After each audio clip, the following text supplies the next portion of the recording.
Welcome to Feminegra, where the monarchy's security bureaucracy is apparently more complicated than an Al-Qaeda threat assessment, and Taylor Swift's wedding is more disruptive than a royal visit.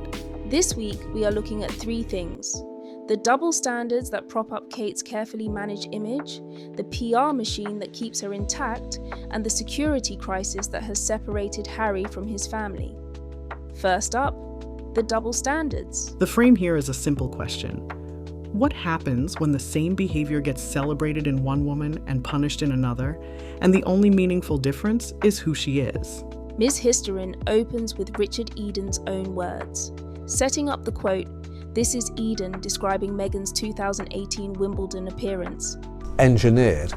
It's clear that when Meghan wore Ralph Lauren trousers to Wimbledon 2 years later, she was not only breaking protocol, but was also sartorially reenacting the moment she purportedly solicited a date with Harry. In a sense, revisiting the scene of the first seduction, wearing the same designer, only this time as a duchess. We can only imagine how triumphant this must have felt.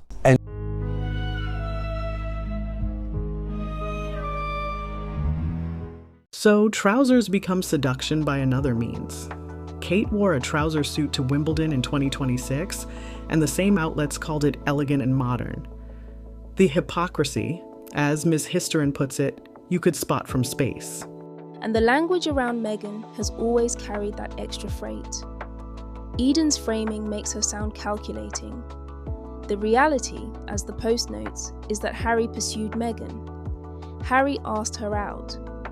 The press rewrites basic chronology to keep the narrative intact. Then there's the device under Kate's blazer at Wimbledon, what appeared to be a microphone. Ms. History's piece on palace anger over Sussex filming points out that the same press that spent years treating a blurry photo of Meghan as proof of secret recording said essentially nothing. The Three Peaks coverage compounds this. Ms. History's post on the charity hike turning into a PR mess details how a fellow climber, Philip Tibajwa, posted footage showing Kate descending Snowdon with her brother James and one of his dogs. Footage that was later taken down after he apologised and handed it to Kensington Palace. And then the hike was quietly logged as an official royal engagement, which Ms. History's piece on the personal versus official question puts plainly. It cannot be a private emotional journey and official royal work simultaneously, depending on which version the palace needs that morning. The media coverage made the agenda visible. Ms. History's post on the charity hike and the Meghan comparison describes the Daily Mail running Sarah Vine's piece, juxtaposing Kate's achievement against old footage of Meghan carefully descending a California hillside while pregnant, framing it as evidence of athletic inadequacy. Anyone who hikes knows going downhill on gravel is about traction and balance, not weakness. But accuracy was never the point. Ms. History's conclusion cuts through it. Meghan opened a door, in fashion, in modern royal presentation, and was punished for it. Kate now walks through that same door to applause. The real scandal isn't the trouser suit, it's that the punishment and the reward were never about the clothes.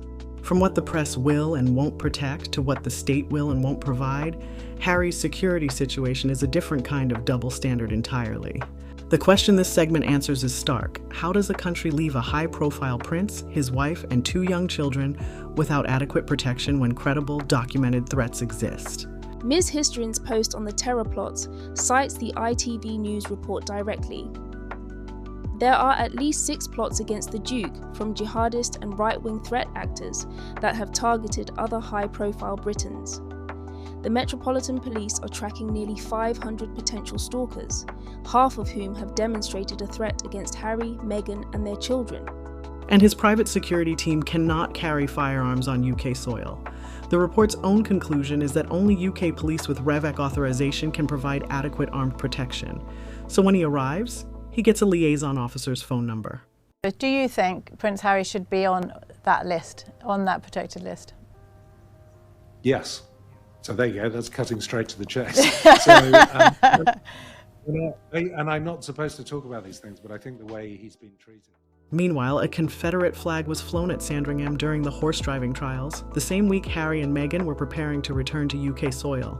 The organizers' apology sounded more like regret that people saw it than genuine accountability. The question remains, Who approved it? Which brings us to the final question.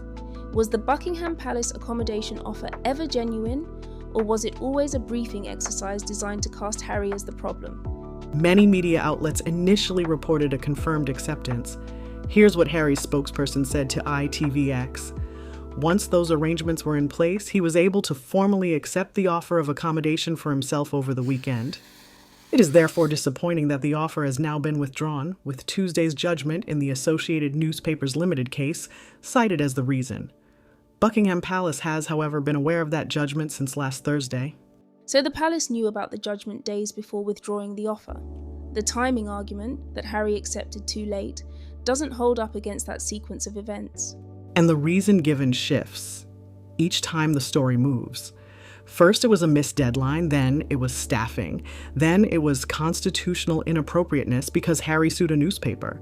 In a 775-room palace, the obstacle was paperwork. Kate Mancy in The Times noted something worth sitting with. Harry cannot control when a judge hands down a ruling any more than he can control RAVEC's decision on security. And yet she noted this. Harry is unlikely to let any judgment pass without comment, which means that he could end up issuing a statement from a royal residence. Chris Shipp at ITV put it plainly. If an independent judge's ruling makes it inappropriate for Harry to stay at the palace, does that mean William had to live elsewhere every time he sued a publisher? The asymmetry is hard to miss. The Post makes the contrast explicit. William has taken legal action against media outlets and faced no constitutional framing around his housing. Harry's litigation is treated as an institutional problem. William's is not. What makes the whole episode so legible is the pattern. Offer accommodation, brief the details publicly, withdraw it, then make Harry the story. The conclusion here is, an olive branch that can be withdrawn at the last minute is not reconciliation, it is leverage. And the briefing cycle, each time it runs, makes that leverage more visible, not less. Although Harry traveled without Meghan, Archie and Lilibet because of inadequate security provisions, he still arrived in London. And if the institution hoped his family's absence would diminish the visit, the opposite happened.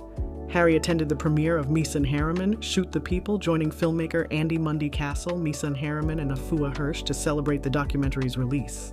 So here's hoping the loving grandfather framing finally collapses.